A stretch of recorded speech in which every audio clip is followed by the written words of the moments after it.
isabukuru nziza kuri twebwe twese, isabukuru nziza kuri twebwe twese.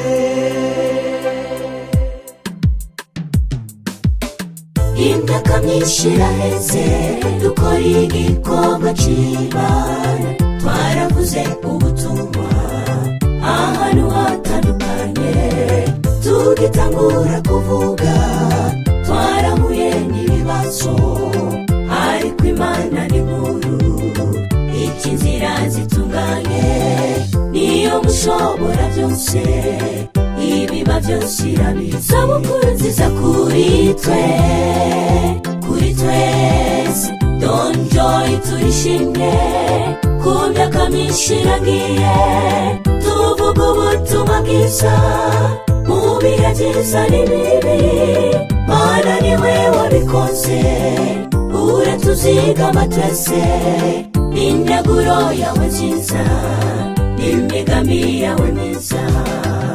Isabukuru nziza kuri twe, kuri twese, Don Joy turishimye, ku myaka myinshi iragiye, tuvuga ubutumwa bwiza mu bihe byiza n'ibibi.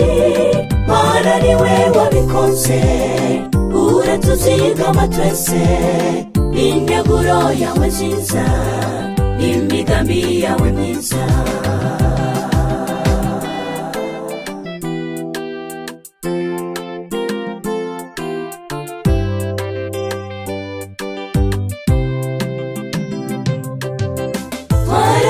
Byinshi byari gutuma ducika intege, ariko turakomezwa naho byari bitugoye.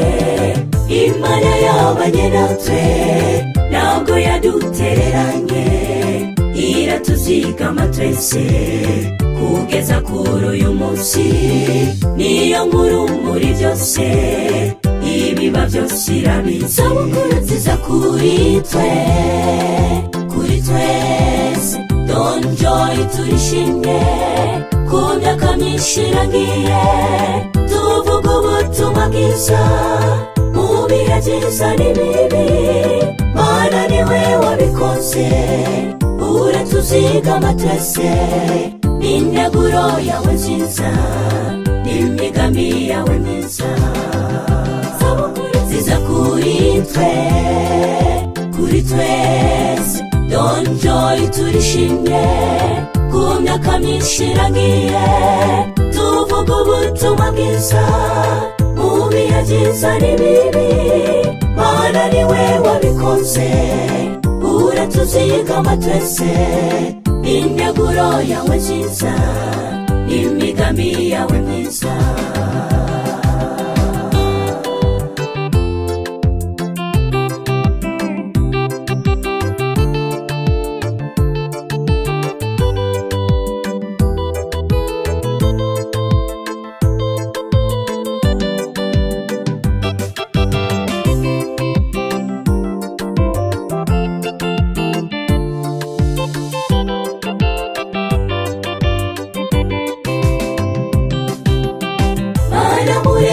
Ijuru n'isi turi imbere yawe, tugusabye udukomeze mu gikorwa waduhaye, nawe ari twebwe mukiza, turicishije bugufi, izina ryawe ryamamazwe, isi yose ikumenye, kuri mushobora byose, bose nibaguhimbaza. Isabukuru nziza kuri twe, kuri twese, Don Joy turishimye, ku myaka myinshi iragiye, tuvuga ubutumwa bwiza mu bihe byiza n'ibibi.